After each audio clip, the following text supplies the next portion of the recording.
C'est pas la première fois qu'on me dit pourquoi tu prends pas une carte Saily, c'est plus simple. Alors oui, effectivement, c'est plus simple, c'est vrai. Une eSIM comme Saily, c'est hyper pratique, tu installes en quelques minutes, pas besoin de boutique, pas besoin de passeport, tu arrives et ça marche directement. Mais moi ce que je regarde surtout c'est le prix, data, qualité du réseau et concrètement au Vietnam, Saily pour 30 jours, t'es autour de 17 balles, 17 € pour 10 gigas. Et si tu veux l'illimité, ça monte presque jusqu'à 45 €.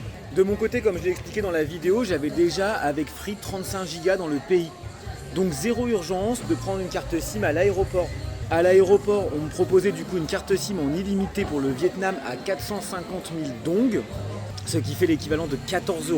Comme j'étais pas pressé, je suis allé en ville et dans une boutique Viettel, on m'a proposé du coup pour 200 000 dong, soit environ 6-7 €, 8 gigas par jour pendant 30 jours. Il y a déjà une grosse différence entre ce qu'on me propose à l'aéroport, ce qu'on me propose en boutique et ce que Saily ou les autres vendeurs de eSIM vous proposent.